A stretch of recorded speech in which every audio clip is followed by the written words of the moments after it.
So we thought we'd wrap up kind of like we did last year, if you were here last year. If you weren't, really just getting insight from you, but also I thought it would be kind of fun to, people are always asking about Mark and Catherine. They're typical Canadians, and they demur about any interview or any success story. They really back off of that, but we've got questions, I think, and we want to talk about specifically growth. Since we're ending skucamp here, we want to celebrate on the note of growth, personal growth, as well as business growth. I even asked Catherine if we could get into the topic of partnerships, and she said, we don't have time to extol all of Mark's virtues, so let's just stick with growth. That's an awesome answer. So sassy, that Catherine. You guys are running 2 successful businesses in this industry, and you've faced a lot of hard times in some typical Canadian ways. People don't really know about that. You also both have your finger on the pulse of the industry. You're talking to lots of business leaders in this industry. What have you learned, if there are a few secrets and key ingredients to high growth or strong growth companies in this business distributor supplier? Are there a few key principles you've picked up on, Catherine? And then we'll ask Mark. What was that expression that Jay Akunzo had around the, it's basically the relentless optimism, you know, from the, it was a different way that he framed it, but that you have to just believe in your ability to pull it off. And, you know, everyone is going to go through challenging times, whether it's, you know, losing a great client, whether it's losing great people, whether it's trying to figure out kind of what those next stages of growth kind of look like. But ultimately, if you know that you've got it in you to pull it off, and that you can just, you're going to continue to figure it out and through trial and error and just stick with it. And I think entrepreneurs have to be, you know, relentless optimists. And so I think that that has been, from what I see of those that have powered through those difficult times, has been the key to success. I'm going to put you on the spot, boss. You guys have heard enough from me today. Yeah, can you tell us, give us an example of a time where that's what was the muscle that was required to get you through a very difficult time with either right sleeve or commonsku? He'll probably kill me for telling the story, but there was a moment in the early days of commonsku where, when we were spread far too thin across 2 businesses, and we were sitting around the dining room table. We had just taken on a bigger house and a giant mortgage, and we were pouring everything we had into both businesses, and it was not clear kind of that it was going to be successful. And we turned to each other and said, like, what happens if this doesn't work out? Like, what happens if we like drive both of these businesses into bankruptcy? And I said, well, you know, I'll just go get a job. And he said, I'm not employable.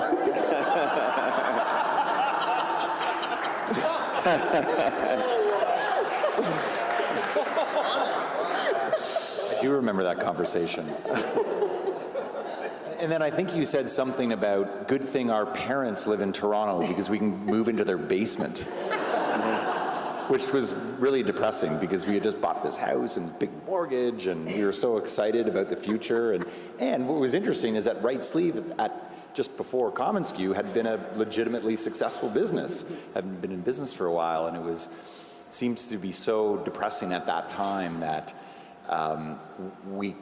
we're close to losing both of them because of taking the eye off the ball and the huge amount of capital that was required in this other business and distracted focus, and yeah, it was a tough time. Mark, let's let you answer the question about what you've seen as similarities in terms of high growth, strong growth companies, and then I want to hear about your dark night of the soul, or one of them. Curiosity is where it's at. I think that the most successful people in this business that I've come across, the people that I admire the most, are the ones that just have this relentless curiosity to just become better. And I think that explains a lot why I fell in love with the education side of this industry. It was learning from all of the great people in our industry that would share their experiences in the early days at Expo, that to me, I felt like the people that were in the class beside me were all curious, and they were all the ones that were growing and doing things interesting. So I hitched my, wagon, I always screw this up. Anyways, you know what I'm talking about. But at the end of the day, if you're curious and what Johanna Gottlieb, I don't know if she's already left, but just talked about all the magazines that she reads and all the blogs that she reads, and just that's one small example. But there's no surprise that she is a multi-million-dollar salesperson and just crushing it, because it's rooted in that curiosity, which then fuels creativity, which fuels that interest in people, that fuels that sales optimism, that fuels the journey and the momentum. Curiosity. Right. No dark night of the soul answer there. I think we got both of them. That's fine. That's fine. That was a two-part question. What was the other part? Yeah. Okay. We talk about personal anguish a lot in terms of just the struggle is real in running a business and entrepreneurship, and that's something that you're pretty raw about, actually. With commonsku or right sleeve or both, when was that moment for you, and what was going on where you felt like you could throw in the towel, and if it was muscle, whatever it was that pushed you through that, what was that moment?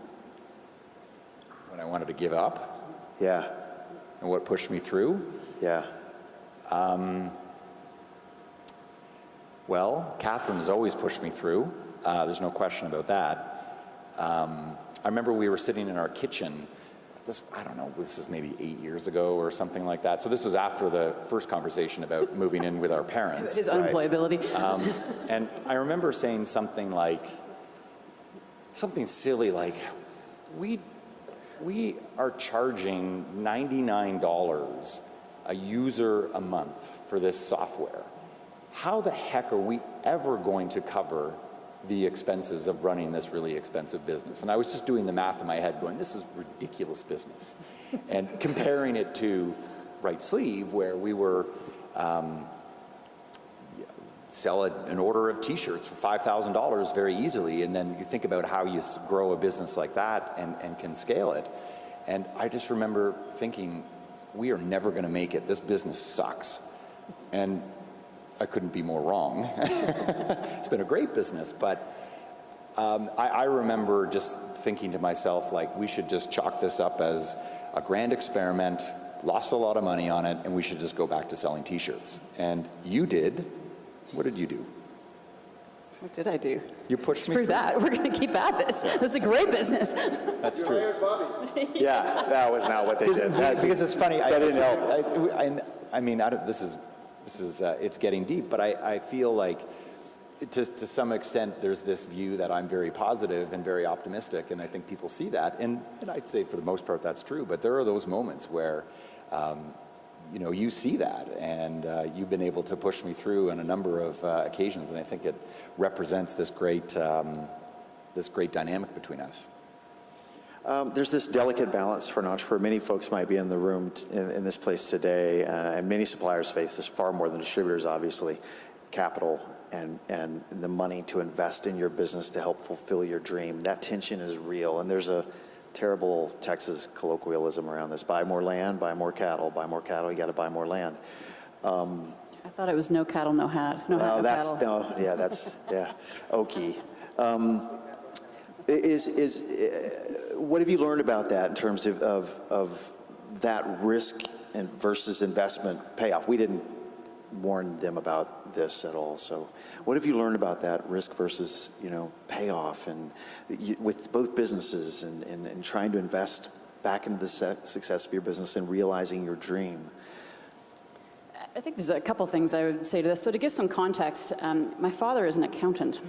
So I grew up in the most risk-averse household that you could possibly imagine, and his specialty was bankruptcy and insolvency. So thankfully we never had to use his skill set. But growing up in that environment where it was, you need to think ahead and you got to assume the worst. And so coming across this guy who comes along and it's sunshine and rainbows, and he started a t-shirt business.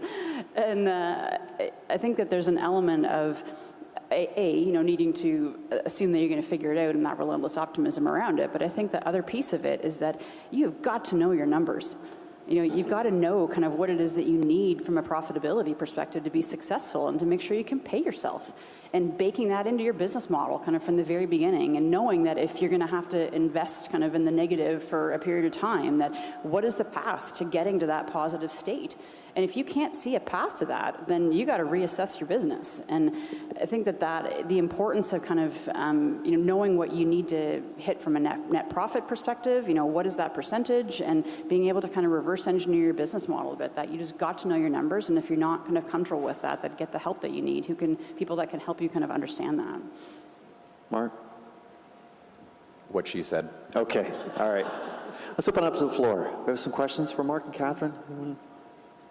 By the way, I got an anecdote to share. Sam and I, we were having dinner at Mark and Catherine's house, and Sam and I joke about this almost every time we're there. And yes, they are this believable. They're sitting there, the kids, and they're going through the nighttime routine. I mean, you think they're little kids, and they're running 2 businesses. And Sam and I look at each other and go, "There's no way we." What was it? Sam Simpson like?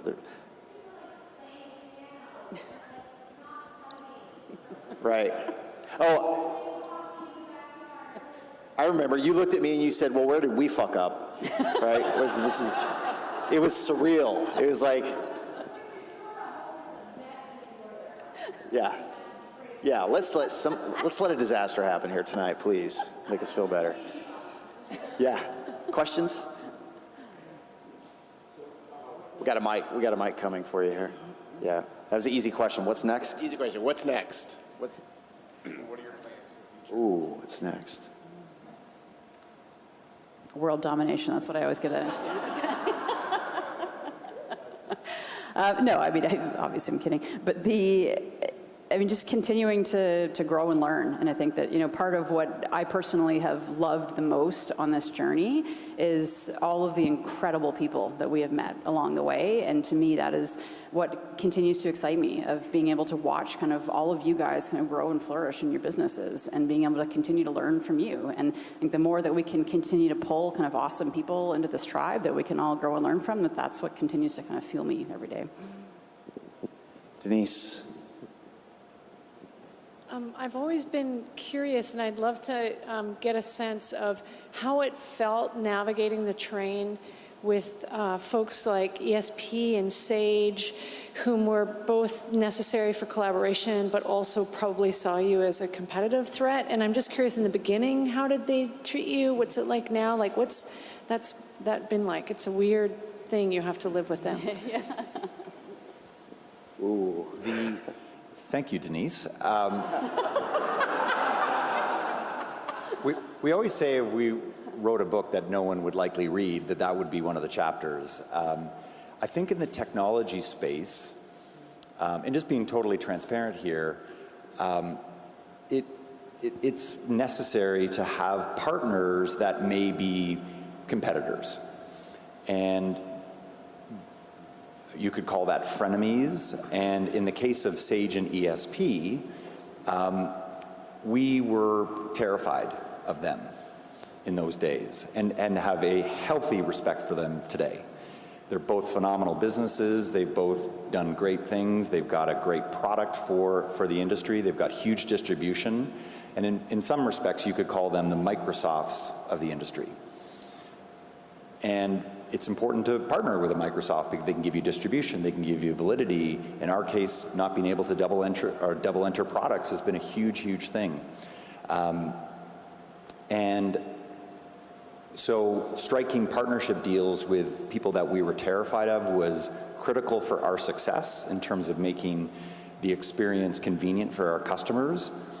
But I think the reason it worked, and we count the executives at both of those organizations as trusted partners, that we were, I think, always very transparent about what our product was all about, the people that we served, how it was that we were going to be partners with them. I remember saying to both Tim Andrews and to David Natinsky, you realize that a part of our product could be seen as competitive with your products.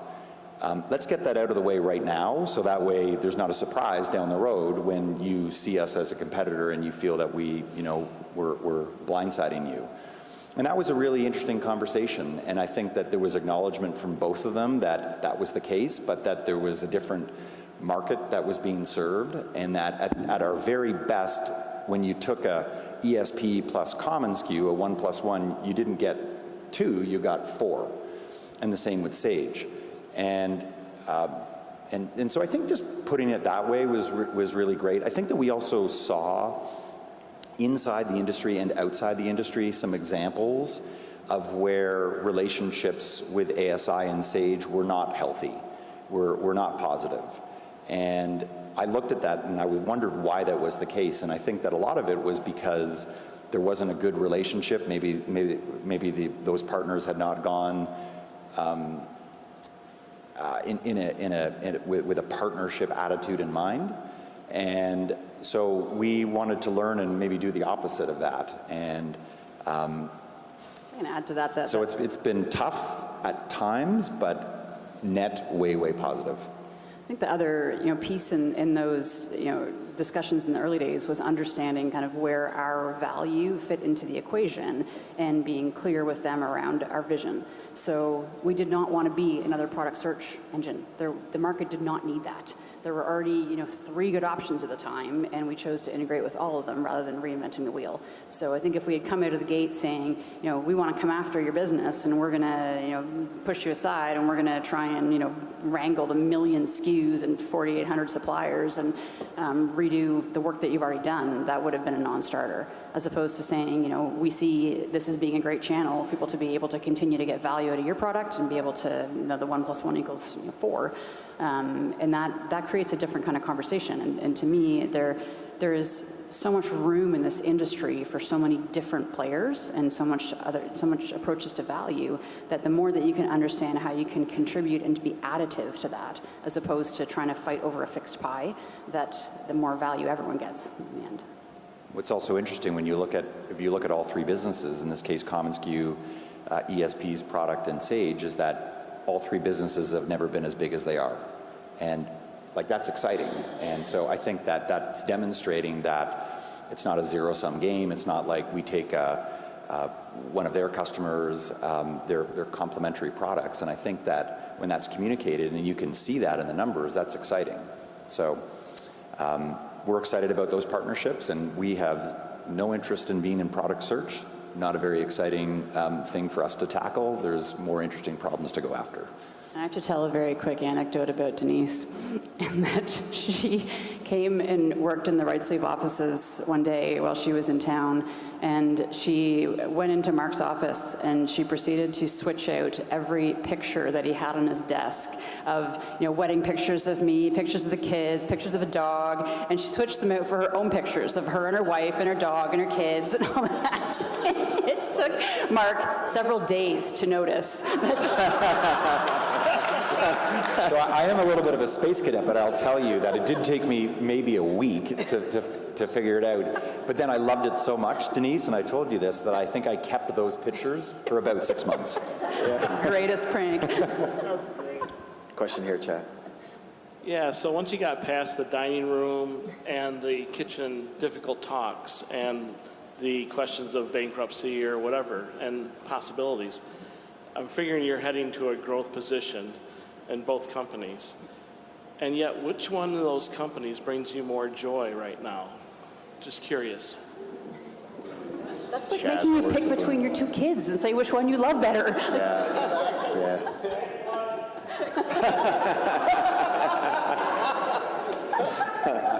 It's time for a break.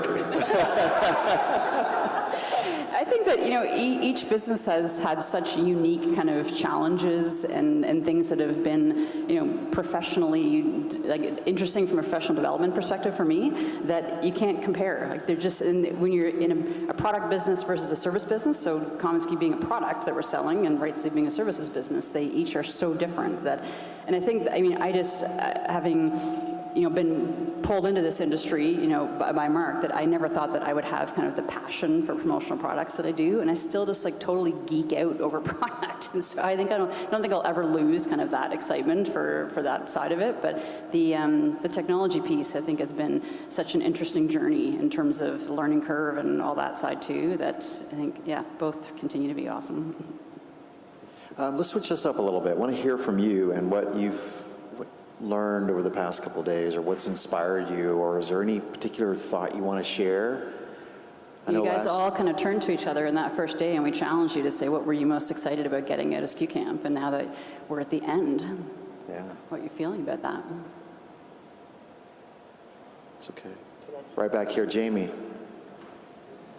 I think for me, being the guy who would always pick on competitors as a form of fuel, I just think the energy of the people here, everyone's willingness to collaborate and truly engage with each other makes, you know, commonsku, skucamp, skucon, all of that so valuable. To the extent you should probably charge more for this, because the value is amazing. So anyway, I think that the people, you know, like, I haven't been to a skucamp, and I think when was I at SkuCon? Maybe that was like the second year. And I just, you know, this continues to flourish. So for me, just watching people interact with each other, also just watching, I stand at the back, like audience behavior.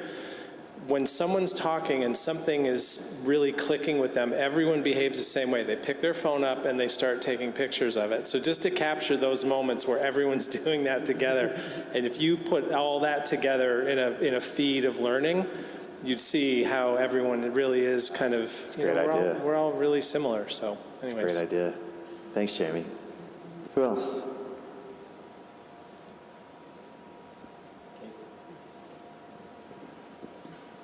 So I'm gonna stand up. Like, this is my presenter in me. It's like I need to stand up when I talk. I love events like this because, as you guys know, my company is really small, and I know a lot of us have really small companies. And events like this always make my world feel a lot bigger. It makes me feel like I'm picking the brains of my colleagues rather than competitors or clients. And the fact that you guys have made something like this and you encourage it and it becomes, again, this collaboration is amazing. And so that's, I think I came here and I said networking, and I think it's evolved beyond that. So Let's shift again, though, and let's talk about, what about you and your businesses as you go back home? What is the biggest key or the biggest piece of inspiration or tactic that you want and can't wait to deploy when you get back? Over here, Kirby. So Catherine's presentation, when she talked about, you know, the person who is the salesperson, and then they add the assistant, and then they add, it was literally, I'm like, oh, she's talking to me. And so the idea that you fall back into the habit, like every time my company struggles with cash flow, my response is to go sell more and to act more like the CEO. And so I've made the note of those 3 things that CEOs should be focused on and putting those on my whiteboard so that they're constantly on my mind. That was probably my biggest one. Catherine, I love that article. Years ago, we shared that, I think, back and forth, because I had a hard time answering the question, what is it that I do, you know, in that role? Who else? What else are you taking back with you? CJ. Hang on one second. We'll get your mic turned on. All right. This is my first one of these, and Mark and Catherine have been asking me to come for years, and schedules didn't work out and whatnot. This is awesome. This is a really good event. I go to a lot of events every year. I had one of the better dinners I've ever had last night. Met some really cool people. There's some movers and shakers in here that I don't know. I own a pretty big company, and it's a pleasure to be here. And you guys are going to do some damage. So this is really cool. Thank you, CJ. What else? Taking back to your business. Taking back to your business. Back here, Lisa. Sorry, Kate, I'm a stander too. I love, first of all, like the energy that you get, because a lot of us operate smaller businesses that, you know, doesn't have the big office environment. And so you come in here and you've got all of these beautiful brains that are sharing information and connecting. And I really appreciate Carson. Where are you, Carson? There you are. That was a great presentation, and she's one of our mastermind people. So we've been tapping into her all along, and now I have new stuff. Thank you.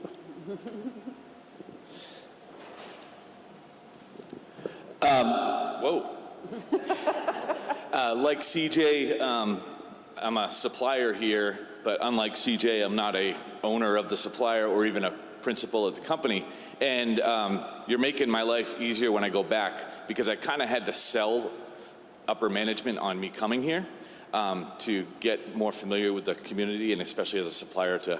So, you know, I got to recap what went on here, and it's going to be, I was a little nervous about coming here for that reason, going, okay, I got to go back and make sure this was justified. Going to be very easy. It's going to be real easy to justify coming here, and also recommending to maybe, you know, owner or principal that they come as well. So thank you. It was awesome. And I met a ton of great people too. So. And Dan, you're a pretty sweet runner. You're a pretty sweet runner. Back over here. Run Club Pro. Dwayne. Whatever. Thank you. I was thinking back to when Dave Schultz did the presentation to Sean Kanak and me at Towel Specialties, and as soon as we were finished, hung up the phone and I called Sean. We work in different offices, and I said, this is a no-brainer. And that was, I think, about 3 months ago, maybe more.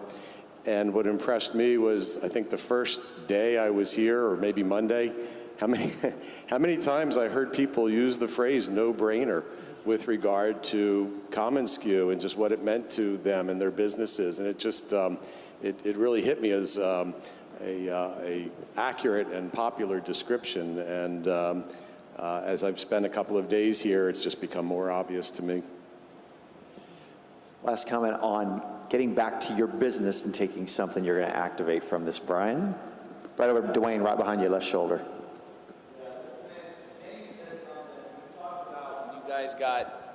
When you got pulled into programs, and one thing I think when I'm here, it reminds me why I love what I do. And listening to John, hearing you talk about the projects that get, every time you turn around, you're like, oh, I love this one. Like, you're excited to talk about it. And I think sometimes in the business, we get pulled into things that we feel we have to do for the business. And sometimes those things can pull you away from the reasons why you love the business. And hearing you talk about programs, it reminded me, like, it's easy to go sell programs, it's easy business, it's recurring revenue, but do we love it? And to remember being surrounded by people that remind us of why we love the business so that we can continue to stay in that lane and make sure that that feeling spreads. So I want to take that back to the company and hopefully remind them of why I love the company and hopefully build that love for them. It's awesome. Brian's going to be speaking at SkuCon, by the way, and on the topic of all kinds of really cool things they're doing with augmented reality, like literally billing clients for it and doing some cool shit. So, who else? Amy's got them. I got the microphone. All right, so why it may look like to everyone around me that I came only for the Maple Ridge, I didn't. I do have one pretzel left if anybody is interested. I did come here to learn, and it's my first one. And probably the biggest thing I learned was letting go. In the fact that some of the things I can't let go of, like our smaller clients that have been with me for 13 years, the stress that that puts on my staff and how much they probably want to let go of that too.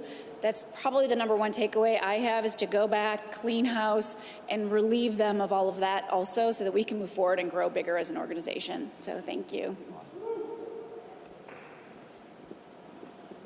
One more question, one more response, and we're going to wrap. Cola, your aha. Oh, wait. Maybe two, Reba. Yeah, it was two things that had to do with creativity. So consistent creativity, thinking about how it doesn't always have to be big things, but making it a daily habit that you have in your work life. The other thing, shout out to John Bowe again, is making sure that people are coveting what your clients are giving out. And if your client has a strict budget and is asking for something cheap and something that you honestly think will be thrown away, being that person to challenge that. We're not here to keep on giving out junk. We're here to make sure that we're contributing to their marketing and doing stuff that we're proud of too. Awesome. Cola? While we wait for the mic. Yeah. I'm a stander. I'll stand. I think one of the coolest parts. I think one of the coolest parts is this being our third SkuCamp. Who else went all three? Oh yeah, got some Palm Spring people. It's just seeing the growth amongst other people and then ourselves as well, and kind of where we've been able to come, but then seeing what everybody else is doing too. And taking, the thing I always take from SkuCamp is, and somebody said this at SkuCon early on, is that there's not such a thing as a new idea. There's maybe reinventing it, reusing it, like was talked about today. And so seeing people that are doing really cool, badass things and going back and making it your own. So that's something we're gonna do, and letting go is part of that, accountability is part of that, but really going to say, okay, we've gotten to where we are and we've seen some really sweet things that other people have done, but how are we now going to go to the next level? And so taking those pieces and focusing on, Sam and I talked about this last night, one thing at a time. We can't go back and change it all, so focusing on one piece and implementing that one thing at a time.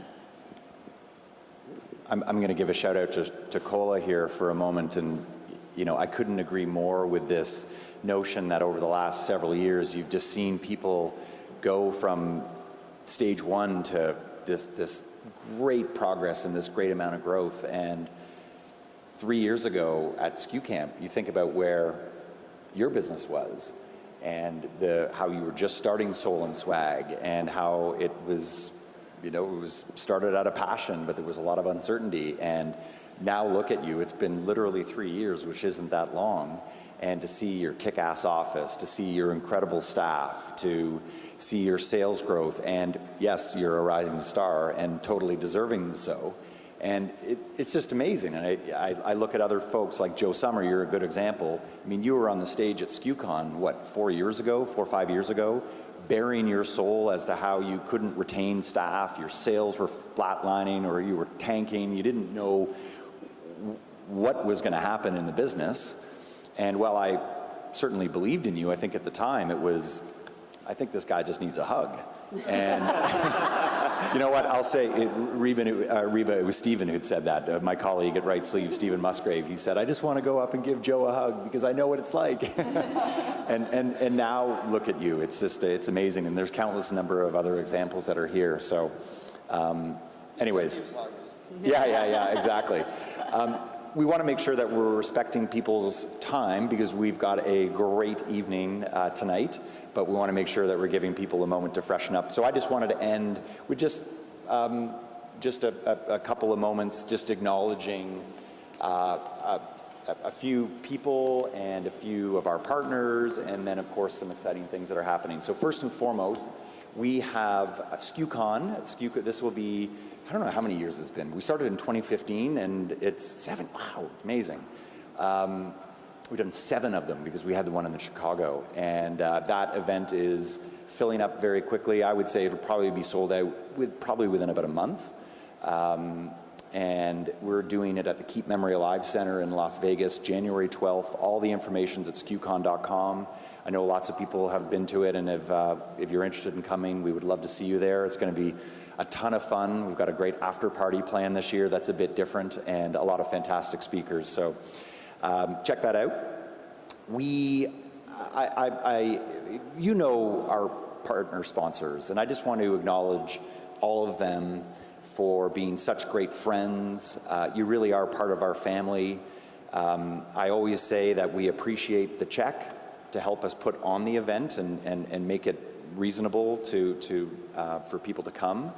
But we don't care about the check as much as we care about your partnership and your friendship. And I know it sounds cheesy to say that, but we've got a lot of options, and we're really picky about the people that we partner with. And a lot of the folks that are on these banners have been with us right from the very beginning. I mentioned it the other day, like with CJ, we were a joke several years ago when we wanted to produce this event, and he's like, man, I believe in you. And so that means a lot, and there's many other people that are on that masthead that have done the same and have stayed with us, so thank you to them. Our wonderful team at commonsku, not only the ones that are in the room here, but all of the great developers and customer support staff, they're our family as well, and they're wonderful. I love the fact that the 2 of them are in the room here. Is Kate here?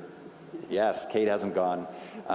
Usually whenever I say something nice about Kate, she's off doing something, and so you're here. And I also wanted to acknowledge Allison Brunton and Kate Mazowich, who are, yes, here she's hiding behind the camera, but the two of these people specifically, there literally would be no SkuCamp, and if there was a SkuCamp, it certainly wouldn't be very cool without Kate and Ali.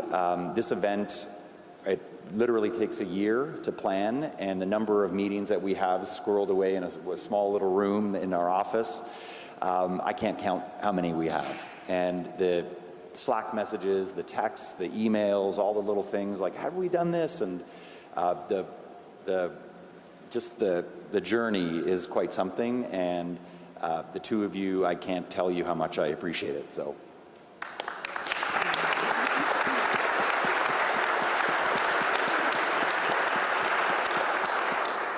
And I want to acknowledge Mark and Bobby, who continue to keep us on our toes in terms of driving kind of interesting content as far as what it is that we're thinking about, continuing, Bobby especially, of being able to draw amazing stories out of you guys that you're up here presenting, and your willingness to kind of share and all that. He never ceases to amaze me in terms of the things that he will find of amazing things that you guys are doing that I'm not even aware of. So I think that continues to be something that's very magical about this event, is the fact that we're all kind of learning from each other, and you guys are willing to share your stories. So.